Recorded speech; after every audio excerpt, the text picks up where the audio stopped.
Good evening, Rabbi.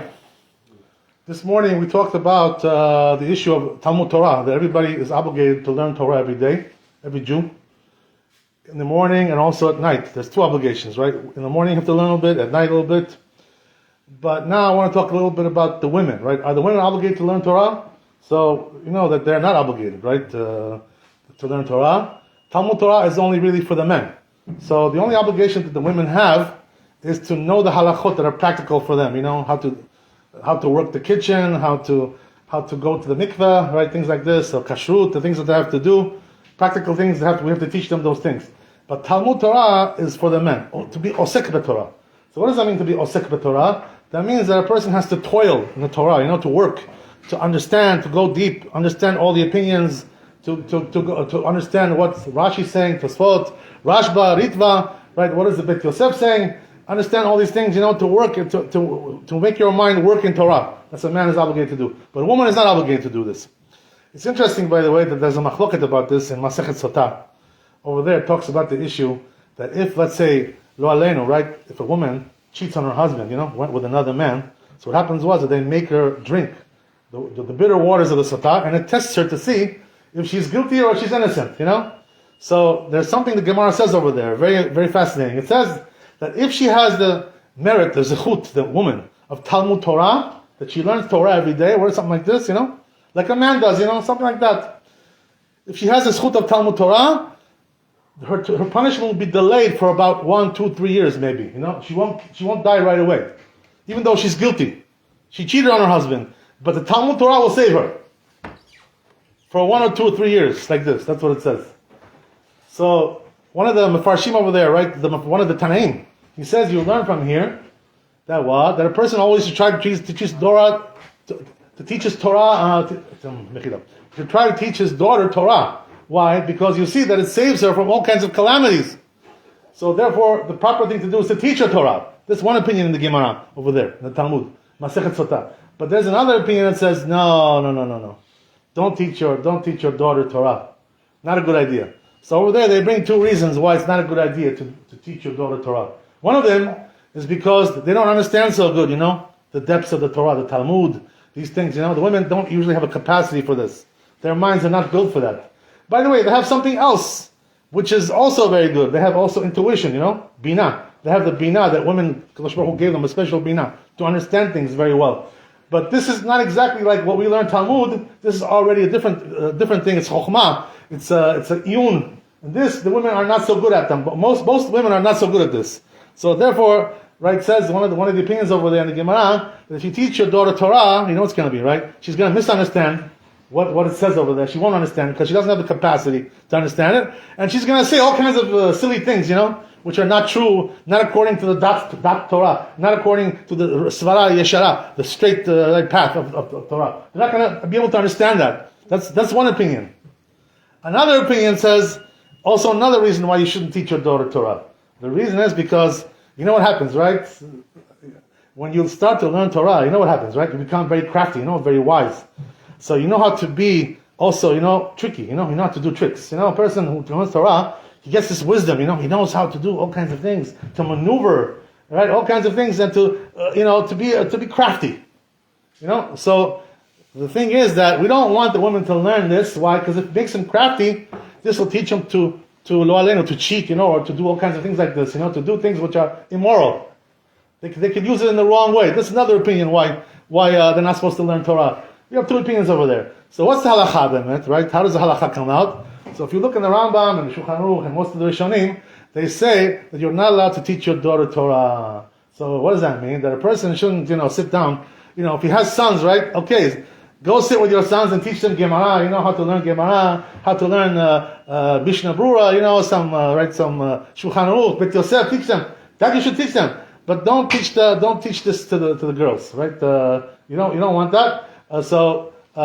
Therefore, right, what happens is like this, you know, in the tradition of the Jewish people, how did the women get the knowledge, you know, that they needed to have? It was from their mother, it was from the family, you know, it was like a tradition passed down.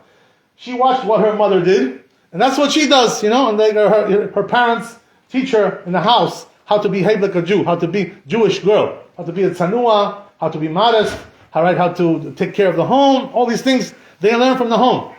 So this is the way they used to learn everything, the tradition, Jewish tradition in the old days.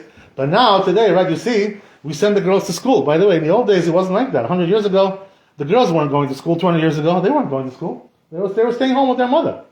This is the way it was. This is something new relatively. That's why in the old days, the women didn't even know how to read. Most of them they didn't know they could hardly read anything. That's why they made for them small birkat hamazon, especially for women. Why? Because they didn't know how to read, so they had to give them something small. So they could get by with that. That was the whole thing.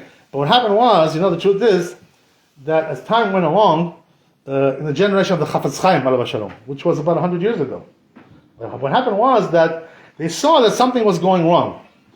What was going wrong is that the young daughters didn't have a good tradition, didn't have a good mesorah from the family. They weren't getting the knowledge that they need to have in halacha, in masoret, in hashkafa, all kinds of things like this. They weren't getting all these things. So Chafetz Chaim, when he saw this, he realized, that something has to change. It can't be like this anymore. Why? Because the girls are not getting any more the masoret from the family. The family doesn't have what to give them. They're amaratzot. They don't know they don't know what they're doing. So how can they teach their daughter anything?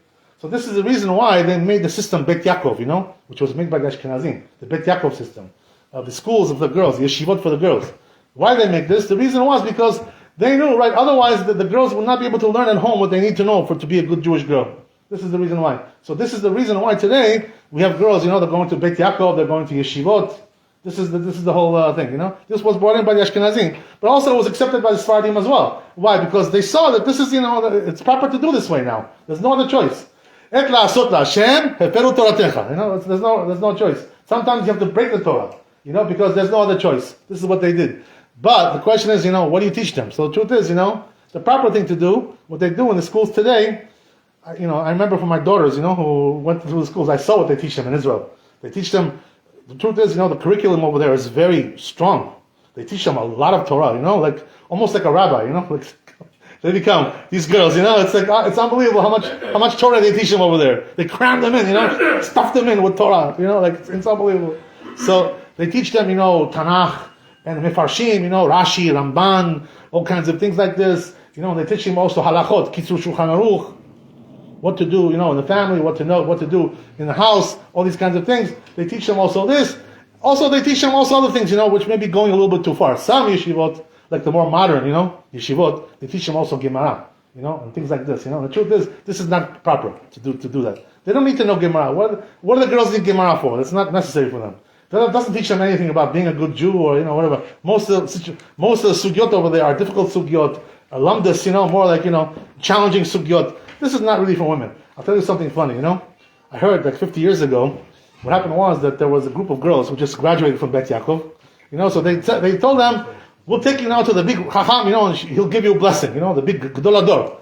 So who they take them to? They took them to Rav Shach, it was the big Chacham, the Ashkenazi Chacham in our generation. So what happened was that they took them over there, and they sat down with Rav Shach, on the table. So Rav Shach brought them some, some snacks, some borekas, to eat, some cake, something, whatever.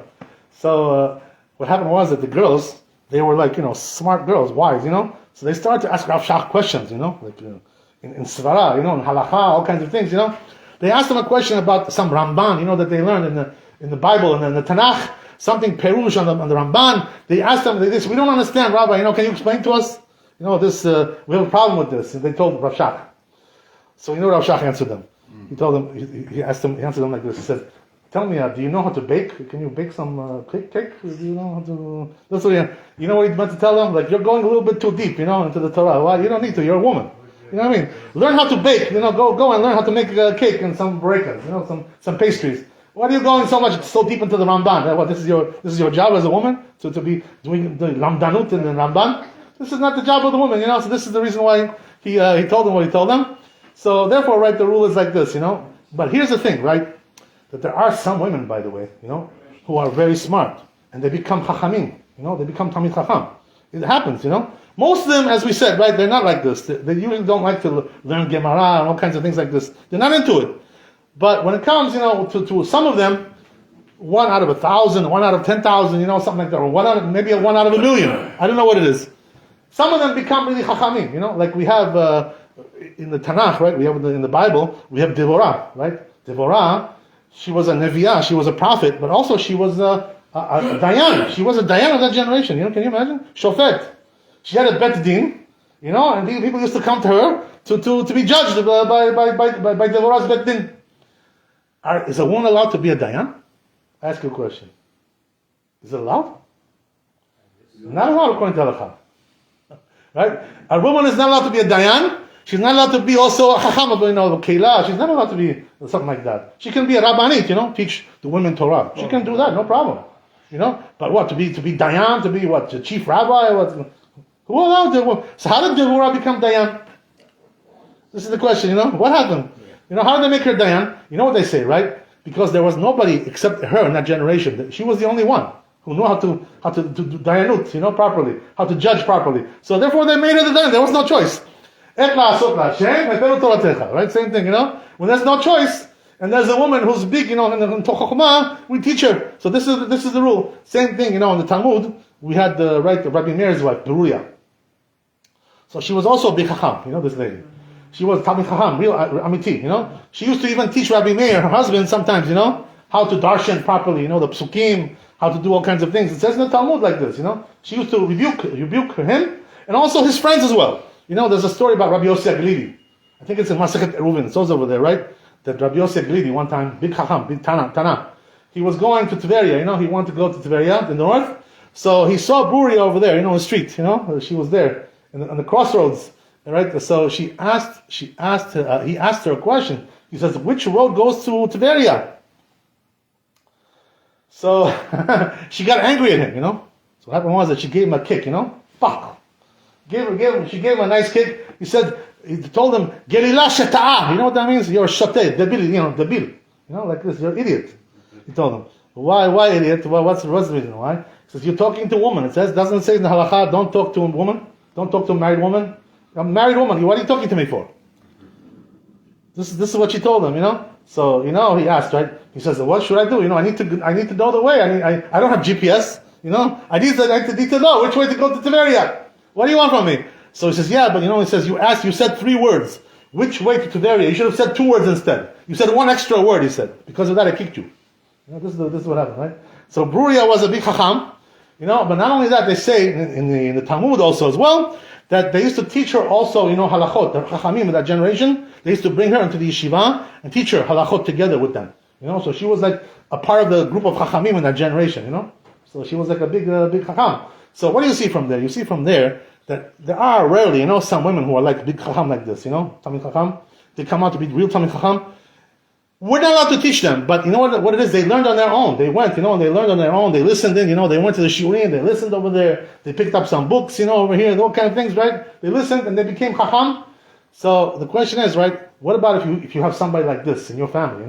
Most people don't have that. But let's say you have a woman like this, you see that she's a big Chacham, and she's very wise, and she's very serious about learning Torah. So if you see that she's really like that, you can teach her, even though we're not allowed to teach women Torah. But if you see that she's really on that level, so then you'll see from the Gemara that you're allowed to teach her. That's what it is, So it really depends on what kind of woman we're talking about. But in most cases, women are not interested in learning Gemara and Bet Yosef and things like this, They just want to know the halakha. What's the halakha, They ask their husband, okay, tell me, Asur, Mutar, tell me what it is. That's all they want to know. They don't want to know what the Rambam said, what the Tosfot said, what the Rashba said. They're not interested in these things. They're too busy taking care of their family. They're taking care of their children, So this is the way it is with women, So we have to be on the one hand, as we said, right? The system has changed.